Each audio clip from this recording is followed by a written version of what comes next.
What's up, YouTube? It's Mom coming to you with, I don't know if this is a quick update, but with some information. So if this video ends up on YouTube, it means I decided to move forward. Just in case you're wondering, I'm not quite 3 months locked. I'll be 3 months locked in about a week. But by the time you see this video, I will probably be more like 4 months locked, honestly. But my hair is doing fine. I'll probably make a update, but I don't know. I don't know if this video is going out online, and just in case it does, just in case you're wondering, just get a little look-see.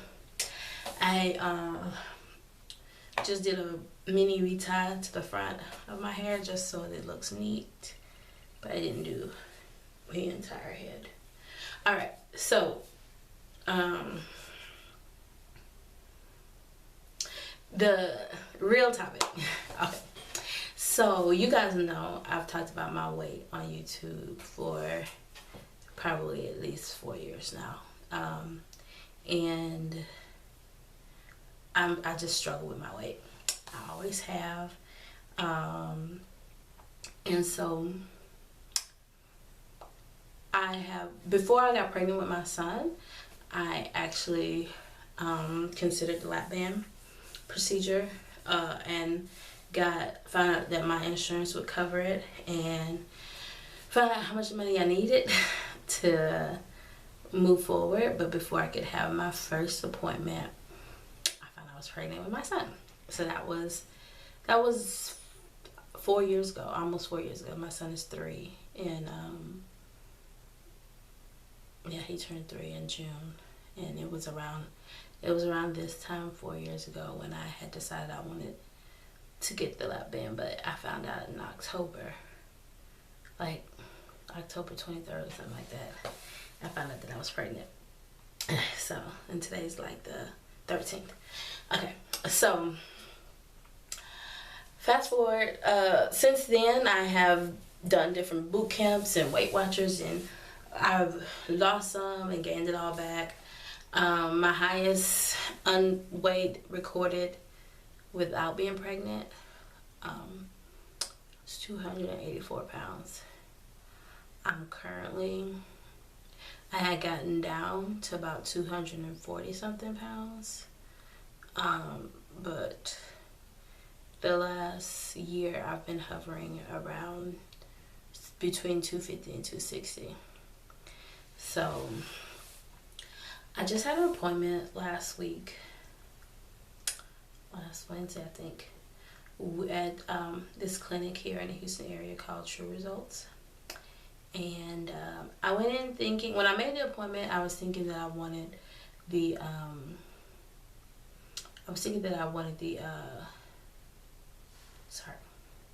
lap band, but because that's what I wanted 4 years ago. But 4 years ago, I went through True Results 4 years ago, and so I just was like on lap band. But when I went on the website recently, I saw that they also offer the sleeve and the gastric bypass. And so I started doing research, reading things about the lap band and the sleeve. I'm not interested in the bypass at all. I honestly, my BMI is so high that I would qualify for the bypass, but no, that's to me, that's very extreme, and I don't have any risk associated with morbid obesity.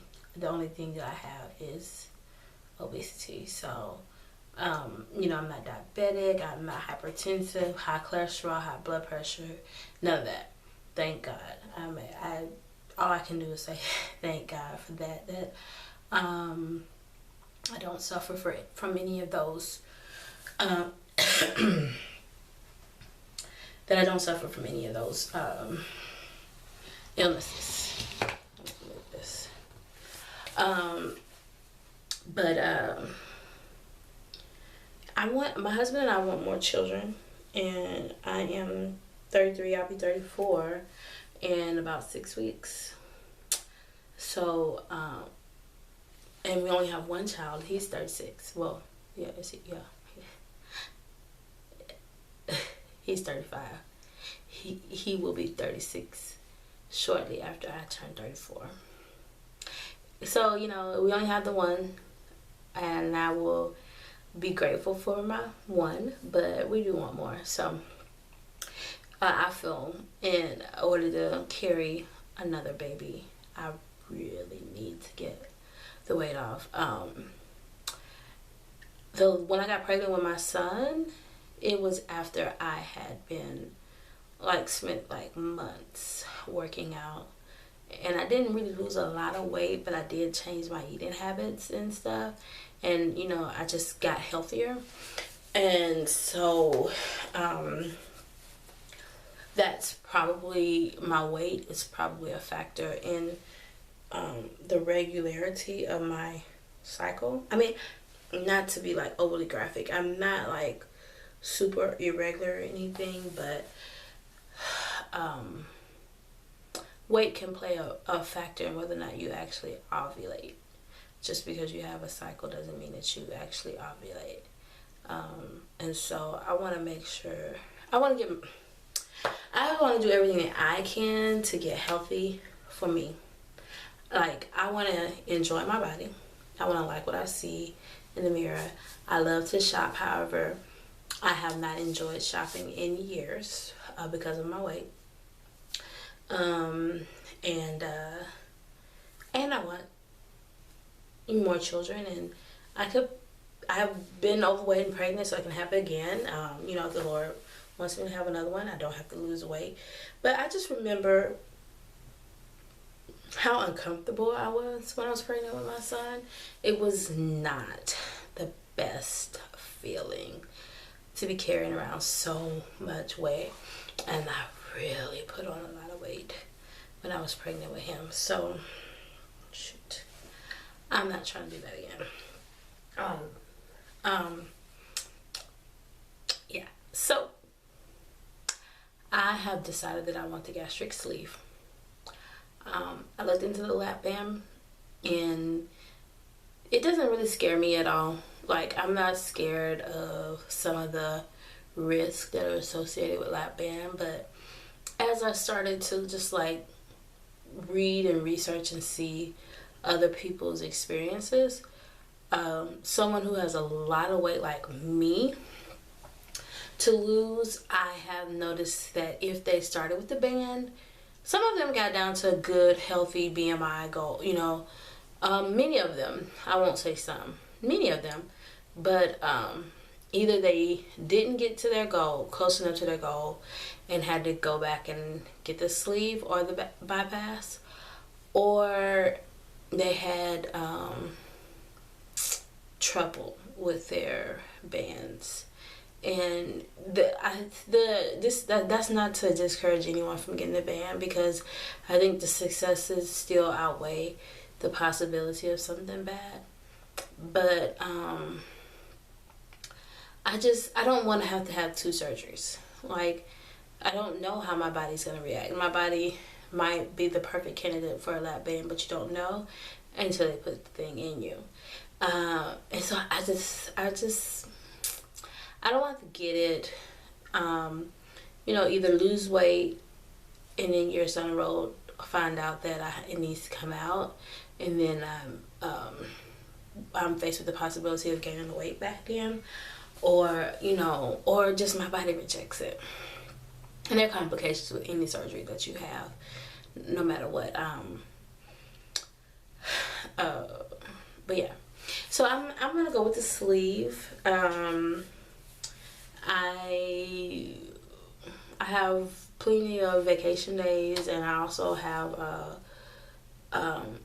FMLA through my job, and I have a short-term disability. So between those 3 insurance if that makes sense. I know that I can take the time off work to do it. And my insurance actually does not require me to go through a 3 to 6 month or year medically supervised weight loss effort. So pretty much had to do an EKG, which that was done. Had to do some kind of breathing test. I'm not sure what that's called. And I had to get blood work, and I had to talk to a nutritionist. I had to have a BMI of 40 or higher. And the next thing that I have to do is have a psych eval.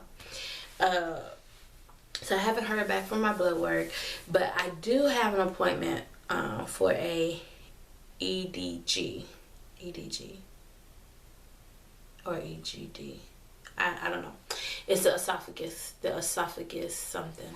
So many people who are obese have a hernia, a hyoid hernia or something like that it's called. I don't know.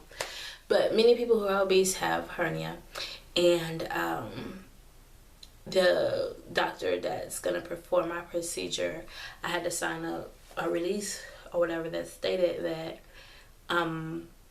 once they go inside of me, if they see a hernia, they're going to operate. They're going to repair it, and I will have to pay for it. So when I found out how much my deductible was, I got a little bit discouraged. Not completely. I know I could come up with the money. I know I could come up with the money. Like, it's there. But it's just not like chilling like in my account where I can go get it right now. You know, it took me about 2 weeks to get it together, which is not bad. But when I found out that I had to have such a large deductible, I was slightly discouraged. But then the patient advocate told me that if I have the hernia, that they will finance the procedure, or the deductible basically could be financed. Like, if you don't have a hernia, I don't know why it's like that, but I've seen a lot of other people kind of post and talk about it with their various doctors, but for some reason they don't finance unless you need to have a hernia repaired. And so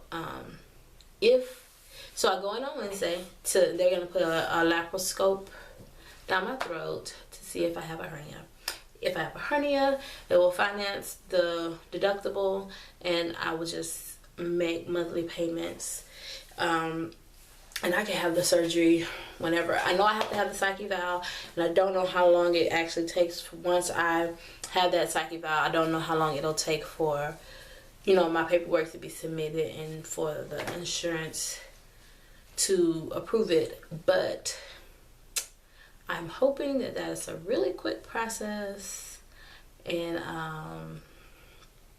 that I can get this procedure done before my birthday. My birthday is in November. I have my Thanksgiving baby. I wasn't born on Thanksgiving Day, but my birthday tends to fall on Thanksgiving from time to time. I'm not sure what day it's on this year. But yeah, so pretty much if I have this procedure before my birthday, I basically won't be enjoying Thanksgiving meal, but I'm okay with that because I want to get over with, I want to get the procedure done and move on with my weight loss. I don't want to, wait till Thanksgiving or wait till Christmas to have one last meal, because it's really not, unless I die, it's not going to be unless I die 2013, what will not be my last Christmas and Thanksgiving and Christmas meal. Yes, I might not be able to enjoy it this year, but by the time 2015 rolls around, I will be able to eat it. So, and not only that, I could just make the food anytime. It's not about the food, it's about the family, right? And so I saw somebody post that they scheduled their procedure for January because they wanted to enjoy Thanksgiving and Christmas. And I was just like, that's ridiculous. Because if you live, you know, and that's not to say the surgery is going to take you out, but life, things happen in life. There are all kinds of things that can take you out. If you live to next year, you can enjoy Thanksgiving and Christmas next year. It's about the family, not the food, you know. So those are my thoughts on that. This video's getting long. That's pretty much what I wanted to say. And if you see this video on YouTube, then you know that I decided to go forward with the procedure. So stay tuned for more videos.